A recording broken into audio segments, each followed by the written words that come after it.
Hey everybody, welcome once again to a Low on Health end of year review. This time around we're going over the movies we watched in 2023. So without further ado, let's go and take a look at them. So right here is our top 9. Overall in 2023 we saw 36 movies. Once again, none of them we saw in theaters, so all streaming services or VOD or whatnot. We still there's Haven't been set foot. there's been no reason to go to the theater to see it before everybody else because we don't care. We're not in any type of crowds or groups or circles where they talk about movies or spoil movies. At most, we've seen spoilers online. And but all theater going experiences for past before not going weren't great, and we have heard other people complain about that. they've gotten worse. Yeah, in which case, so it's like, no thanks. not gonna bother. Nonetheless, one of the movies I really liked, was the Puss in Boots Last Wish movie. In which case, normally we wouldn't care about Shrek or derivative Shrek stuff or Puss in Boots or nothing. I haven't seen any of the previous movies, but this movie was surprisingly very well animated, had a awesome story, and was just like superb. Yeah, it was way better than it had any right to be. I can't believe you ranked Nimona down at 5. Really? We'll get there, yeah. So that was Puss in Boots, and then of course the Teenage Mutant Ninja Turtle movie, which also was very stylized. Oh, it was so stylized. And it was fantastic. And once again, as we look at number 6, basically that animation style from Across the Spider-Verse and the animation of that and how they synergized stuff and did everything that they did, you can be seen in Puss in Boots and Teenage Mutant Ninja Turtles, and even Nimona. When you think about it, they all kind of have this new age animation style that unfortunately does take a lot of time and effort. It's CG as the base, but it has like the cell shading look, and then they also have like effects that they add in that are definitely more just, traditional animation looking.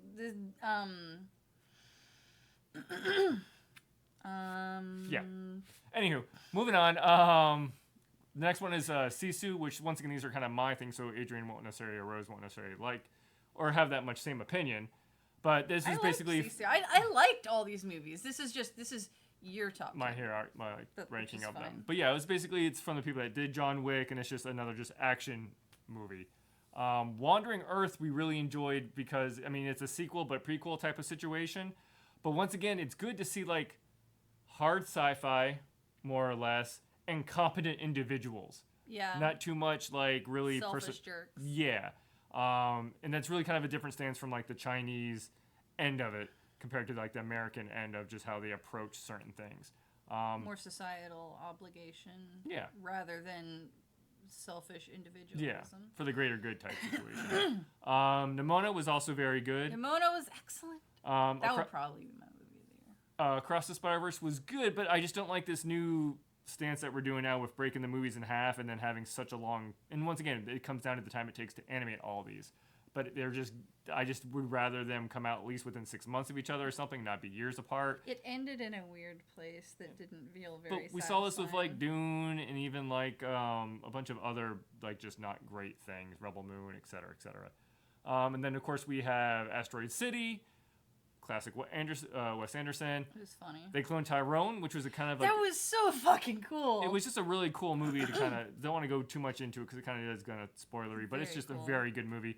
And then, of course, the Dungeons & Dragons movie was just like a bunch of these other things like TMT and Puss in Boots, better than you would have thought it would have been compared to what its track record. And once again, I'm not going to get too much into the weeds of the companies of the stuff with what Hasbro was doing with Wizard of the Coast and all that jazz. The D&D movie felt like watching somebody's D&D campaign. Yeah. And then, of course, right now I'm just going to go through the list of all the other, like, once again, 36 movies we watched and just calling out interesting things. Shin Ultraman. We love Shin Godzilla. Shin Ultraman, and I recently, this year, 2024, I saw Shin Kamen Rider. Went back, watched Sleeper, which is that very, very, very old movie. Wakanda Forever was... It's okay. But one of the last, like, really kind of Marvel stuff, really on the way out. The Way of Water, Avatar: The Way of Water was very just so underwhelming. It was so meh. I hated the kids, hated the family. It looked fantastic, but like the plot was just like, this is kind of boring. And once again, even with Shazam and Ant-Man, really just the fatigue of the superhero movies. Quantumania was okay. We're getting tired of the Marvel movies. I think everyone is. Everybody is. Super Mario movie was okay. Once again, I'm just going to kind of go through these. Renfield was fucking hilarious. I usually watch one documentary a year, and this one was on Michael J. Fox, which was really cool. Guy Buster, Die Buster, which is a classic anime OAV or movie series that I've seen a couple times, but watched it so Rose could see never it. saw any of the Which is cool original. because a lot of the people that did Die Buster were basically the people that went to go do Studio Trigger, and you can definitely see that in the style. It was John cool. Wick was good. We watched Dark City, Yeah, you watched Dark City. anime movies, and more just kind of the standard fare. Just kind of scrolling down here, see if anything jumps out at us. We did see Barbie. We didn't see Oppenheimer because I'm just not in the Don't mood for care. a slow roll like that.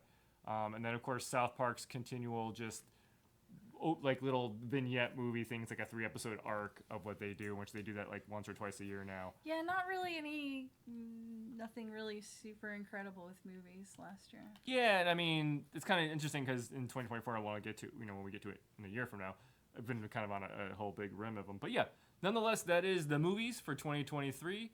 Once again, if you have seen some of these or are thinking about seeing some of these are the ones we definitely recommend. So thanks everybody for watching, and we'll catch you next time.